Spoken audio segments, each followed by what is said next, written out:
ఫైనల్‌గా గోవా అయితే రీచ్ అయిపోయాం. జస్ట్ 1 అవర్‌లో మనం అక్కడ హైదరాబాద్ ఎయిర్‌పోర్ట్ నుంచి ఇక్కడ డబ్ల్యూఎం ఎయిర్‌పోర్ట్‌కి అయితే వచ్చేసాం. ఇంక దిగిన వెంటనే మనకైతే నేను బుక్ చేసిన రిసార్ట్ వచ్చేసరికి బాగా బీచ్ దగ్గరలో ఉంటుంది. 1 కిలోమీటర్ దగ్గర రిసార్ట్ ప్రైమో టెర్రా అని చెప్పి. సో ఇక్కడ డబ్ల్యూఎం ఎయిర్‌పోర్ట్ నుండి మనకైతే గవర్నమెంట్ బస్సెస్ అవైలబుల్‌గా ఉంటాయి. అది ఏ టైంలో అవైలబుల్ ఉంటాయనేది అక్కడ లిస్ట్‌లో ఉంటుంది. లేదా మనం పేటీఎంలో కూడా మనం చూసుకోవచ్చు బస్సెస్‌కి డబ్ల్యూఎం ఎయిర్‌పోర్ట్, కలంగుట్ట ఆర్ బాగా బీచ్ అని చెప్పి. నేనైతే ఇప్పుడు కలంగట్ ఫుట్బాల్ స్టేడియంకి అయితే టికెట్ తీసుకున్నా. అదే లాస్ట్ స్టాప్ కూడా ఆ బస్కి ఇక్కడ డబ్ల్యూఎం నుండి స్టార్ట్ అవుతుంది. ఇంకా అక్కడికి ఆల్మోస్ట్ 1.5 అవర్ పడుతుందని చెప్పారు కానీ వాళ్ళు నేనైతే 1 అవర్లోనే రీచ్ అయిపోయాం మేము.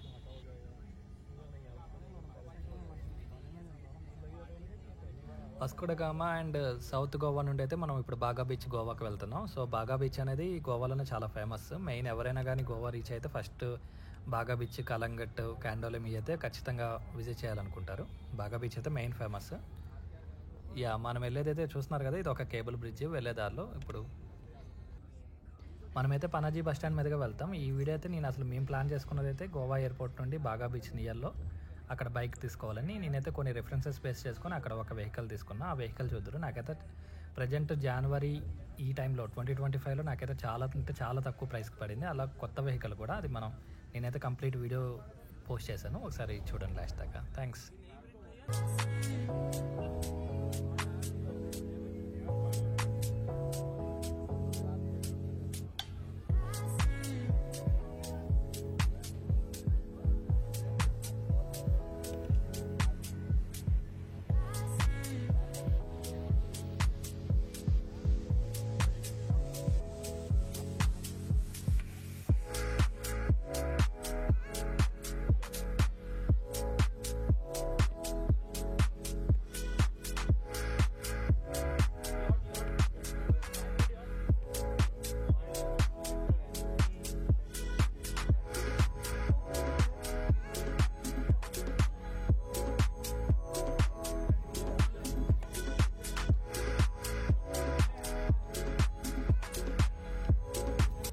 మనమైతే ఆల్మోస్ట్ కలంగుట్ట దగ్గరకు వచ్చేసాము. ఇక్కడైతే ఫుట్బాల్ స్టేడియం దగ్గర అయితే నేను టికెట్ తీసుకున్నా. సో అక్కడ ఫుట్బాల్ స్టేడియం దగ్గర ఆపిన వెంటనే కొంచెం ముందుకు వెళ్ళామనుకోండి, బాగా బీచ్ వెళ్ళే రూట్లో మనకి లెఫ్ట్ సైడ్ ఉంటుంది ఈ బైక్ ట్రావెల్స్ అనేది. చూస్తున్నారు కదా, ఇదే మీరు కరెక్ట్గా ఫుట్బాల్ స్టేడియం నుండి అయితే ఇది డైరెక్ట్ మీకు కనిపిస్తుంది. అక్కడ నేనైతే ఫోన్ నెంబర్ కూడా లాస్ట్ డిస్ప్లే చేస్తున్నాను, వీళ్ళ ట్రావెల్స్ నేమ్ కూడా. మీరు కావాలంటే కాంటాక్ట్ అవ్వచ్చు. ఫస్ట్ అయితే మనం బైక్ తీసుకున్న వెంటనే, స్కూటీ తీసుకున్న వెంటనే మొత్తం అయితే వీడియో తీసుకోవాలి. ఏమైనా మోసాలు అవి ఇవి జరుగుతూ ఉంటాయి అంటారు కదా, సో అది బేస్ చేసుకొని అయితే నేను మొత్తం వీడియో అయితే తీసుకున్నా, ఏమైనా స్క్రాచెస్ అన్నీ ఉన్నాయా లేవా అనేది. వాళ్ళైతే మన దగ్గర ఐడి కార్డు ఒకటి తీసుకుంటారు, అలాగే మనీ కూడా ముందే తీసేసుకుంటారు. బేస్డ్ ఆన్ మనం మాట్లాడే దాన్ని బట్టి ఉంటుంది. నా దగ్గర అయితే ఫస్ట్ టైం మనీ తీసుకున్నారు, అలాగే ఐడి కార్డు కూడా ముందే ఇచ్చాను నేను. చూస్తున్నారు కదా, ఇదే Kunal bikes and cars. So number and వాళ్ళ కాంటాక్ట్ డీటెయిల్స్ అయితే నేను లాస్ట్లో ప్రొవైడ్ చేస్తాను, చూడండి. సో ఇక్కడైతే వాళ్ళు హెల్మెట్ అయితే మ్యాండేటరీ అని చెప్తారు. మనమైతే హెల్మెట్ వాడడం బెస్ట్. ఎక్కడికక్కడ పోలీసులు ఉంటారు. మ్యాక్స్ ఆపుతారో లేదో నాకు ఐడియా లేదు, కానీ నన్నైతే 3 డేస్లో ఒక్కరు కూడా ఆపలేదు యూస్ చేయడం. నేనైతే వాళ్ళని అడిగా ఇలా పోస్ట్ చేస్తాను అని చెప్పి, నాకైతే 400 పడింది పర్ డే. సో వేరే చోట చెక్ చేసా, ఆల్మోస్ట్ 600-500 పైన చెప్తున్నారు. వీకెండ్స్ అయితే కొంచెం రేట్ వ్యారీ అవ్వచ్చు. That's it. ఇంకా బైక్ తీసుకొని రిసార్ట్ నుండి ఇంకా డైరెక్ట్గా అయితే ఫుడ్ దగ్గరకు వచ్చేసాము. ఇంకైతే నాకు గోవాలో ఫస్టే కదా, సో నాకు పెద్ద ఐడియా లేదు ఎక్కడ బాగుంటుంది ఏంటి అనేది. ఇంకా ఎక్కడ ఎక్కువ జనాభా ఉన్నారని చెప్పి అక్కడికి వెళ్ళేసరికి ఇంకా బాగా బీచ్ నియర్ బైలోనే ఇది ఒక రెస్టారెంట్. సో ఇక్కడ వచ్చేసరికి ప్రైసెస్ అయితే గోవా ఆల్మోస్ట్ అన్ని ప్లేసెస్ నేను చూసిన వరకు అయితే ప్రైసెస్ రీజనబుల్గానే ఉన్నాయి, మరీ ఎక్కువ అయితే ఉండవు. కాకపోతే ఫుడ్ అంత మనం ఎక్స్పెక్ట్ చేసినంత క్వాలిటీ అయితే ఉండదు, టేస్ట్ అయితే ఉండదు. ఆంధ్ర తెలంగాణ లాగైతే అసలు ఉండదు. ఇంకా నెక్స్ట్ అయితే ఫస్ట్ డే కదా, సో మనకైతే ఆల్మోస్ట్ ఎయిర్పోర్ట్ దగ్గర, అలాగే ఈ బైక్ తీసుకోవడము రిసార్ట్ దగ్గర, వీటి దగ్గర టైం అయిపోయింది. ఇంకా నైట్ నియర్ బై ఏదైనా బీచ్ చూద్దాం అనుకుంటే ఇంకా మనకు అక్కడ బాగా బీచ్ ఒకటి, కలంగొట్ట కూడా ఆల్మోస్ట్ 1 కిలోమీటర్ దూరంలోనే ఉంటుంది. సో ఏదైనా ఒక బీచ్కి వెళ్దామని చెప్పి ఫస్ట్ బాగా బీచ్కి అయితే స్టార్ట్ అయ్యాం.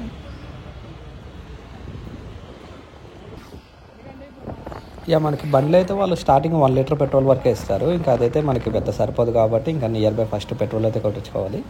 ఇంకా బాగా బీచ్ నుండి ఆల్మోస్ట్ 3 కిలోమీటర్స్ డిస్టెన్స్లో మీకు హెచ్పి పెట్రోల్ బంక్ అనేది ఇదే నియర్ బై అంట. మీరు గూగుల్ మ్యాప్లో చూసినా సో ఈ పెట్రోల్ బంక్ అయితే వస్తుంది. ఇంకా ఫస్ట్ ఇక్కడికి వచ్చేసి పెట్రోల్ అయితే కొట్టించుకున్నా. మనకైతే దారి పొడుగునా అయితే అమ్ముతూ ఉంటారు, ఇలా బాటిల్స్లో పెట్టి ఇలాగ పెట్రోల్ అయితే అమ్ముతూ ఉంటారు. అదైతే ప్రాబ్లం ఉండదు. ఇంకైతే మనం డైరెక్ట్ ఇప్పుడు బాగా బీచ్కి అయితే స్టార్ట్ అయిపోయాం. వెళ్ళేదారిలో చూడండి మొత్తం అసలైతే రిసార్ట్స్ కానీ వాటికి లైటింగ్స్ కానీ ఇక్కడైతే మొత్తం ఇంకా ఇది టూరిస్ట్ ప్లేస్ కదా, సో బాగా అయితే డెకరేట్ చేశారు.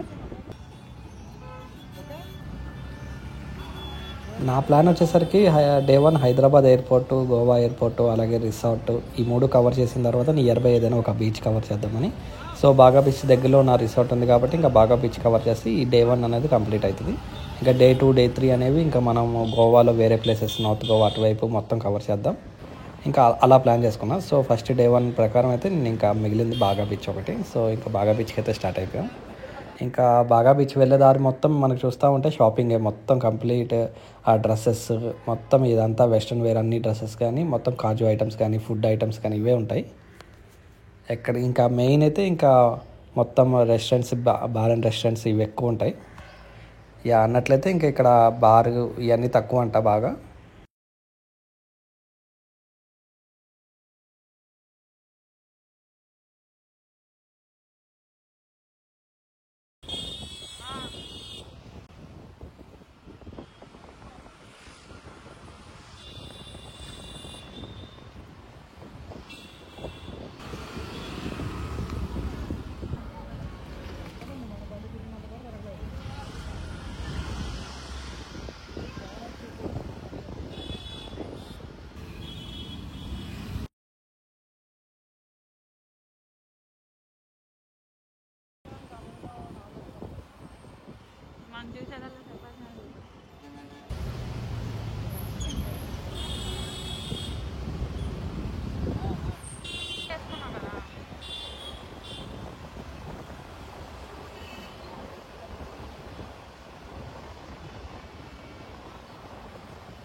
నా సజెషన్ అయితే కంప్లీట్గా మ్యాప్ డిపెండ్ అయ్యి వెళ్ళిపోవడం కాదు. ఎవరైనా అక్కడ నియర్ బై కూడా అడగడం బెస్ట్. ఎందుకంటే మ్యాప్ చూస్తే మనకు ఆ సందులో ఈ సందులో బైక్ కదా, సో సందులో అవి ఇవి చూపిస్తూ ఉంటుంది.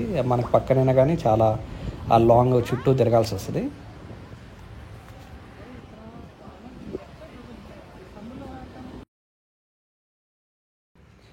ఇప్పుడే బాగా బీచ్ దగ్గరికి అయితే వచ్చాము. సో ఇక్కడ మనకైతే పార్కింగ్ ఉంటుంది. పార్కింగ్ అలాగే పక్కన కూడా వేరే వాళ్ళు పెట్టే ప్లేస్లో పెడతానే ఉంటారు. ఇంకా మనం తెలియని ఊరు కాబట్టి పార్కింగ్లో పెట్టడం బెస్ట్. సో ప్రతి చోట అయితే మీరు ఏ బీచ్కి వెళ్ళినా ఎక్కడికి వెళ్ళినా కానీ పార్కింగ్ ఆల్మోస్ట్ 50 రూపీస్, మినిమం 50 ఉంటుంది బైక్కి. మనమైతే ఇంకా పార్కింగ్లో బండి పార్క్ చేసి ఇంకా స్టార్ట్ అయ్యాం. ఇప్పుడే బీచ్ ఎంట్రన్స్లోకి వెళ్తాం కదా, చూడండి ఇక్కడ వచ్చేసరికి ఈ లోపల ఇదే ఫస్ట్ టైం నేనైతే. ఇంకా లోపలికి రావడమే ఇక్కడ చూస్తున్నారు కదా, ఫుల్ షాక్స్ కానీ మొత్తం సౌండ్ డ్యాన్సులు మొత్తం హడావుడిగా ఉంది. అసలు చెప్పాను కదా ఫస్ట్ వీడియోలో ఇలాగ గోవా ఎవరు రావట్లేదు అనే టెన్షన్తో అయితే నేను వచ్చానని చెప్పి. కాకపోతే ఇక్కడ చూస్తే ఫుల్ జనాభా. ఆల్మోస్ట్ నాకైతే తెలుగు వాళ్ళు కూడా చాలామంది కనిపించారు, చాలామంది వచ్చారు. ఈవెన్ యాక్చువల్లీ ఇది సంక్రాంతి టైంలోనే ఇంతమంది వచ్చారంటే వేరే టైమ్స్లో కూడా వస్తూనే ఉంటారు అని నేను అనుకుంటున్నా.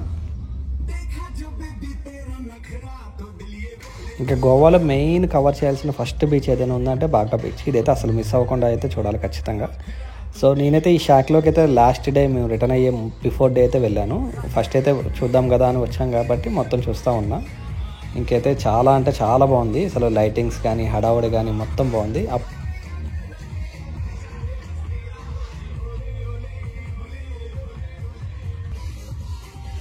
ఇంకా నాకు తెలిసిన వాళ్ళైతే ఇంకా ఇంతకుముందు గోవా విజిట్ చేసిన వాళ్ళు చెప్పిన విషయం ఏంటంటే ఇంకా అక్కడ ఫుడ్ విషయంలో కానీ ఏదైనా కానీ గొడవ అయితే అసలు ఎవరితో పడకూడదు. ఇంకా నచ్చితే ఓకే, లేకపోతే ఇంకా పక్కకు వచ్చేయడమే సైలెంట్గా, అంతేకాని ఇష్యూ గొడవ పెట్టుకోవద్దు ఎందుకు అని చెప్పారు. నార్త్ వెస్ట్ కూడా ఈ వీడియో చూస్తున్నారు ఎవరైనా గోవా వెళ్ళే ప్లాన్ ఉంటే అక్కడ గొడవ అయితే మనం పెట్టుకోకుండా ఉండడమే మంచిది. ఎందుకంటే వాళ్ళతో గొడవ పెట్టుకొని లోకల్ కాదు కదా మనం. సో మనం వెళ్ళి ఇంకా డబ్బులు కొంచెం పోయినా కానీ ఇంకా లైట్ తీసుకొని పక్కకు వచ్చేయడమే. మెయిన్ అయితే ఈ ఫుడ్ విషయంలో అక్కడే అవుతుందంట గొడవ. ఇప్పుడే ఒక తెలుగు సాంగ్ విన్నా. ఇదైతే నేను కంప్లీట్ గోవా మొత్తంలో విన్న తెలుగు సాంగ్ ఇది ఒకటే. ఇంకా తర్వాత మొత్తం వాళ్ళు హిందీ సాంగ్సే పెడతారు. మీరు షాక్లోకి వెళ్ళినా కానీ ఇక్కడ ఒక బుడ్డోడైతే మాకు ఎందల హ్యాండ్కి చూశారు కదా బ్యాండ్స్, అవి 50 రూపీస్ ఈచ్ వన్ అని చెప్పాడు. అదిగోండి ఇప్పుడు ఆ పాప పెట్టుకొని వెళ్తుంది కదా హ్యాండ్కి, అలా రేడియం కలర్ వస్తుంది, నైట్ టైంలో మెరుస్తుంది అని చెప్పి 50 రూపీస్ ఈచ్ వన్ అని. అది ఓన్లీ ఒక 2 hours పనిచేసింది అంతే. ఇంకా తర్వాత ఏమైందో ఏమో, అసలు అది లైట్ రావట్లే, ఏం లేదు, అవి అయితే వేస్ట్. టైం వచ్చేసరికి ఆల్మోస్ట్ 8:30 ఆ టైం అవుతుంది ఇప్పుడు ఇక్కడ.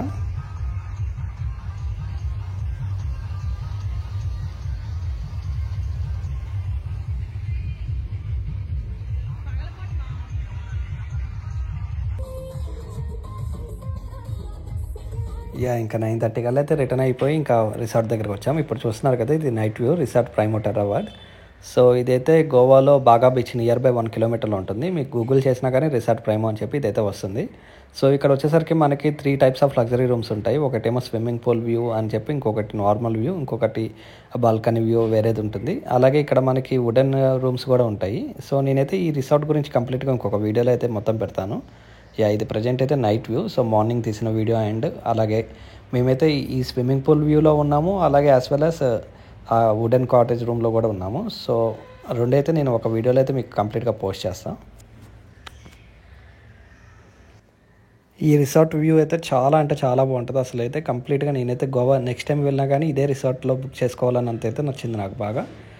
వీళ్ళ మొత్తం ఇక్కడ చేసేది మొత్తం చాలా బాగా అయితే అనిపించింది. డైరెక్ట్ నేను బైక్ తీసుకున్న తర్వాత రిసార్ట్కి వెళ్ళి రిటర్న్ అయ్యానని చెప్పాను కదా, ఇంకా అప్పుడు తీసిన వీడియో ఇదైతే. ఇంకా ఇదైతే మేము తీసుకున్న రూము.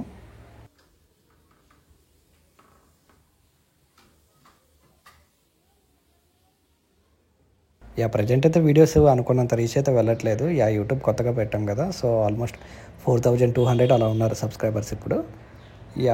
సో మానిటైజేషన్ కూడా అయింది. మళ్ళీ తర్వాత కొన్ని ఇష్యూస్ వల్ల నాకు ఆ మానిటైజేషన్ కూడా పోయింది, ఏదో రీయూస్డ్ కంటెంట్ అని చెప్పేసి. ఇంకా సరే తర్వాత మళ్ళీ స్టార్ట్ చేద్దాం, ఎలాగో గోవా వెళ్ళాం కదా అని చెప్పి స్టార్ట్ చేయడం అయితే జరిగింది. కానీ ఇంకా అనుకున్నంత రీచ్ లేకపోవడం వల్ల నేను ప్రాపర్గా కూడా ఇవ్వలేకపోతున్నా. సో ఎంత అనేది. సో ఈ వీడియో ఎవరైనా చూసుంటే సబ్స్క్రైబ్ చేసుకొని షేర్ చేయండి. Thanks for watching. So in upcoming videos నేనైతే మొత్తం ఈ రిసార్ట్ ఇంకా గోవా మొత్తం ఎలా బడ్జెట్ అనేది అయితే నేను ఎక్స్ప్లెయిన్ చేస్తాను. Thank you.